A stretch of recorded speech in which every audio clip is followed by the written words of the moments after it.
बहुत स्वागत आप सभी का। आप देख रहे हैं आपका प्रोग्राम कहानी कुर्सी की व्यूअर्स में सौरभ आपके साथ, हर्षवर्धन त्रिपाठी जी, विजय त्रिवेदी जी, अवधेश कुमार जी, समीर चौगांवकर साहब लगातार बने हुए हमारे साथ। अब बात करेंगे उत्तर प्रदेश से आ रही खबर की। उत्तर प्रदेश में समाजवादी पार्टी के दूसरे नेता पर और ठीक ठाक रसूख रखने वाले नेता के ऊपर बलात्कार की कोशिश का आरोप लगा। पॉक्सो एक्ट पे यह व्यक्ति जेल गया हुआ है। व्यक्ति कौन है? यह ब्लॉक प्रमुख था समाजवादी पार्टी का। कहां पर? कन्नौज में। कन्नौज किसकी सीट है? कन्नौज सीट है अखिलेश यादव और डिंपल यादव दोनों की। अभी अखिलेश जी दोनों की। अभी अखिलेश है। कुछ खबरें ऐसी भी हैं कि अखिलेश यादव का प्रतिनिधि भी रहा है, डिंपल यादव का प्रतिनिधि रहा है। चलिए छोड़ दीजिए उस बात को। फोटो सबके साथ में आ गई है।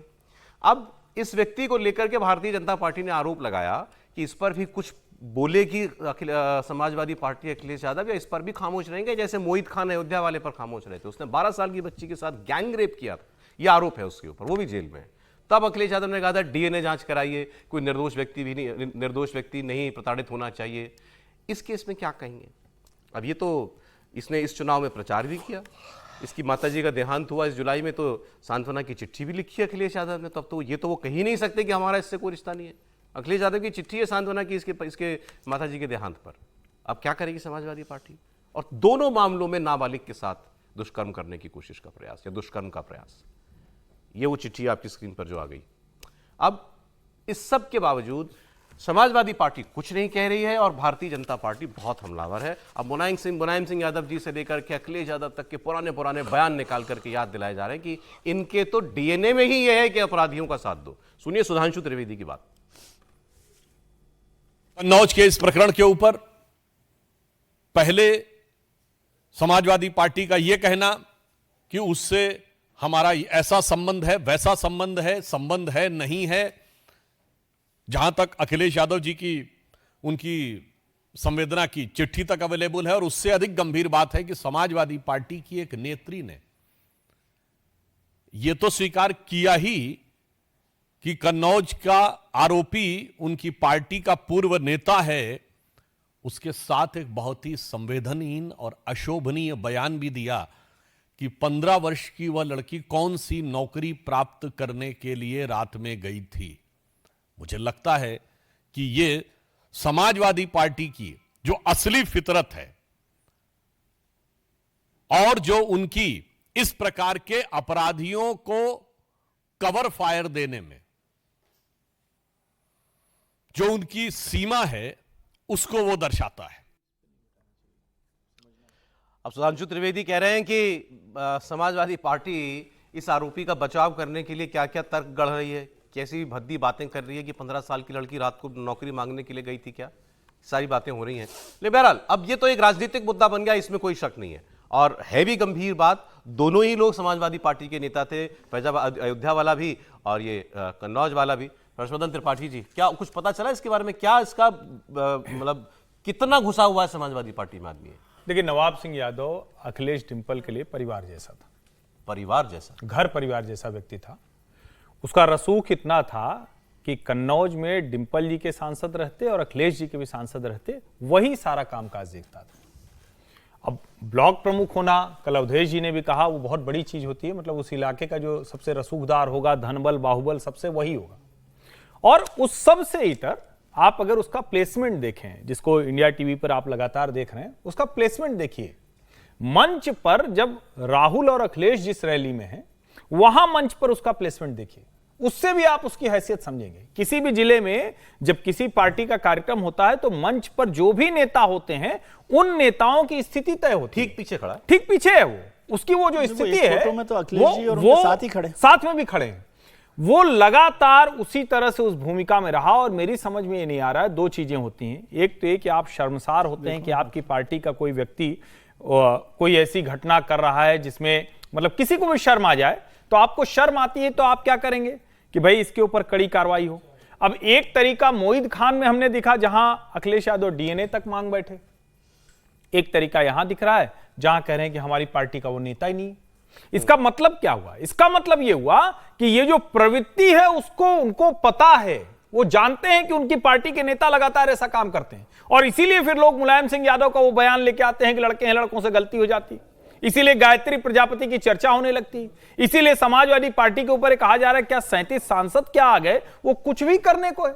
और मैं वो सुन नहीं पाया कि सुधांशु जी ने किसका बताया, लेकिन अगर कोई सपा के नेता किसी ये नेता कह का दे, बयान है, अगर कोई नेता ये कह दे किसी पार्टी का कि वो क्यों क्या करने रात में गई थी, इसका सीधा सा मतलब होता है कि आप सारे कुकर्म जो हो रहे हैं उसको जानते हैं, उसको बचाव के बहाने खोज रहे हैं। और अगर इस घृणित अपराध में भी इस तरह के बचाव के बहाने खोजे जा रहे हैं तो यकीन मानिए पार्टी के भीतर बहुत कुछ ऐसा है जो शायद सामने आएगा, तो हर बार इनको शर्मसार होना पड़ेगा, हर बार नया बहाना खोजना पड़ेगा। अरे आपने बयान बताया, मुझे तो आज एक व्यूअर ने मैसेज करके बताया इसी खबर पर कि वो अखिलेश यादव जी का बयान जरूर याद दिलाइएगा। रिपोर्टर ने पूछ लिया था किसी बलात्कार के प्रकरण के मामले में, तो उन्होंने तुम्हारे साथ तो नहीं हुआ, तुम्हारे साथ तो कुछ नहीं हुआ ना।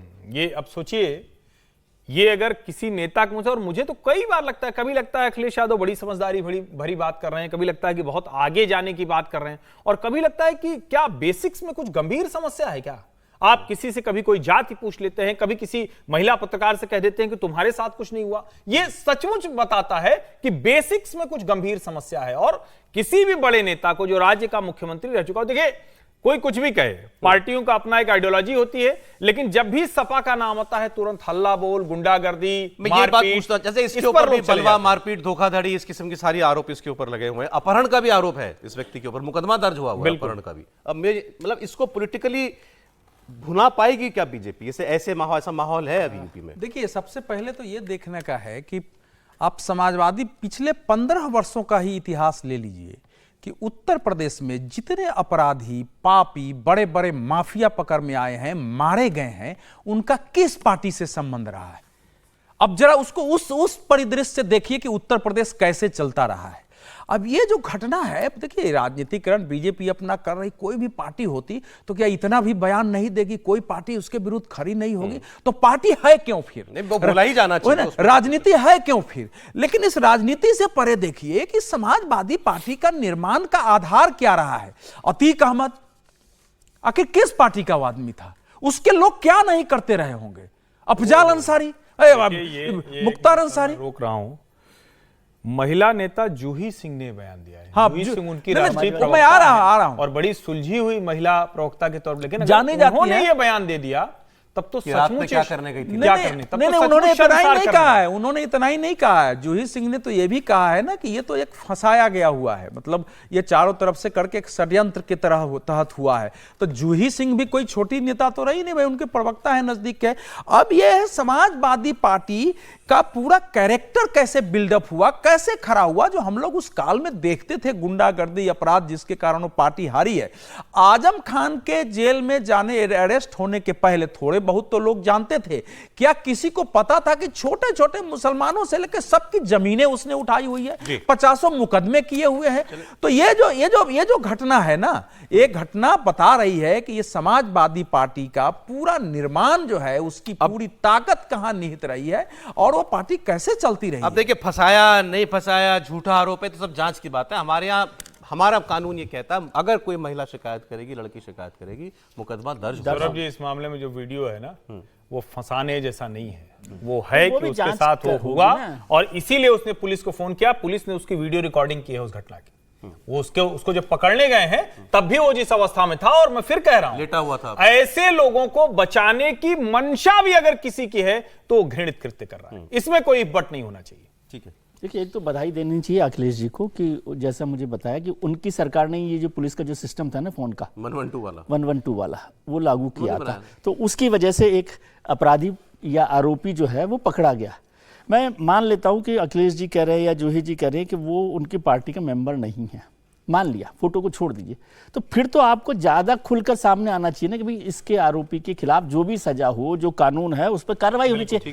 जब आप मान लीजिए, ये तो हो सकता है कि भाई मेरी पार्टी का, इसलिए आप करो, मेरी पार्टी का है ही नहीं, नहीं है तो फिर आप कड़ी से कड़ी सजा दिलवाने के लिए आप उस लड़की के साथ खड़े सर होइए। ठीक है, मैं जरा अगली खबर पर आता हूं समीर जी आपके पास। अब अगली खबर पर बढ़ रहा हूं मैं। देखिए अब इस मामले में तो अखिलेश जी की पार्टी को जवाब देना ही पड़ेगा, उनको कुछ कहना चाहिए, अपेक्षा तो ये करते हैं, होता है कि नहीं देखते हैं। नहीं, लेकिन उत्तर प्रदेश की जनता किसी पर खड़ी क्यों नहीं हो रही है? मुझे सबसे हैरत इस बात पर है। अयोध्या में कोई प्रदर्शन नहीं हो रहा है, यहां कोई नहीं हो रहा है, लोग इतने वहां एनजीओ चलते हैं, इतने एक्टिविस्ट हैं, ऐसी घटनाओं पर तो सड़कों पर लोगों सर अब एक को खबर उतरना आपको पड़ेगा। बिजनौर की बता रहा हूं, यूपी की। देखिए ये जो हिजाब वाला मामला अभी कर्नाटक में हुआ था कुछ महीनों के पहले, कि स्कूल में हिजाब पहन करके अनुमति दी जाए आने की या नहीं दी जाए, ऐसा एक मामला यूपी के बिजनौर में हुआ है। यहां पर कुछ बच्चियां जो हैं वो हिजाब पहन करके आई और प्रेयर हुई। प्रेयर तक तो ठीक था, प्रेयर के बाद उनको प्रिंसिपल ने कहा कि आप घर चले जाइए, इस तरीके अपने पेरेंट्स को बुला करके लाइए, माता पिता को बुलाइए, इस तरीके से आप लोग स्कूल में नहीं आ सकते हैं। ये तस्वीरें भी आ गई हैं जो हेड हेड गियर कह लीजिए या स्कार्फ कह लीजिए, वो पहन करके, हिजाब पहन करके वो आई थी। इस पर यहाँ पर आपत्ति हुई है। मैं आपको प्रिंसिपल का क्या इस पर रुख है, ये छात्राएं क्या कह रही हैं, इन्हीं के मुंह से आप सुनिए, फिर बात करेंगे। में यहाँ हो तो स्कूल से निकाल दे, क्या बात है? क्यों मतलब इस टाइम तो पढ़ाई का टाइम है, स्कूल में कॉलेज में हिजाब की वजह से क्या कहा, किसने कहा, क्या कहा?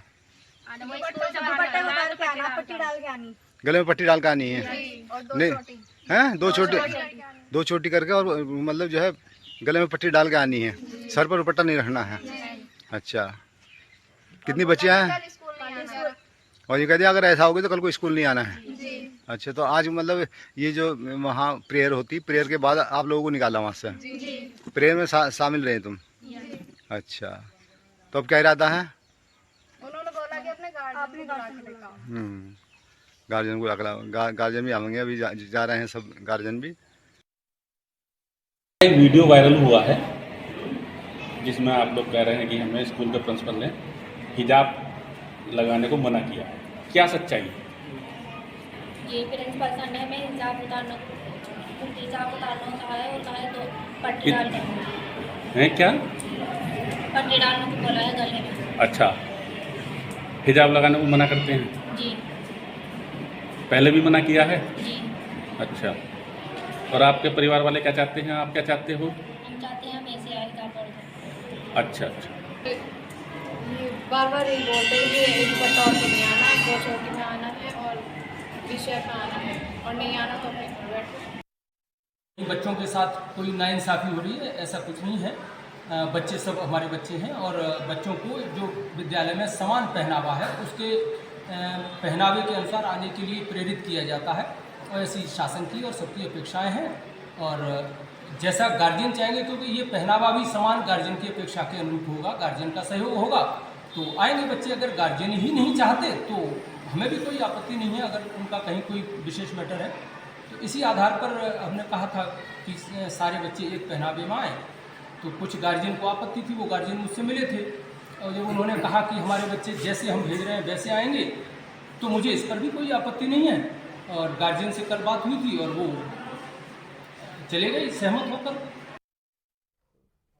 अब प्रिंसिपल साहब ने जो कहा तो उस पर तो सवाल ये कि फिर आपने जो है इतनी आपत्ति की क्यों, बच्चों को घर भेजा क्यों? अगर आपको ये आपका स्टैंड है कि जो इनके पिता चाहेंगे वो हो जाएगा, फिर खामखा कंट्रोवर्सी क्यों खड़ी की? या मुझे लगता है कंट्रोवर्सी हो गई इसके बाद शायद उनको ये कहना पड़ा, क्योंकि मामला वहां पर जो है लोकल मीडिया में आ गया होगा। ये थाना कोतवाली देहात के इंटर कॉलेज महुआ का मामला है, जनता इंटर कॉलेज महुआ बिजनौर, सरकारी कॉलेज। प्रिंसिपल सिंबॉलिक है यहाँ, सुनिए, ये प्रिंसिपल यहाँ सिंबॉलिक है।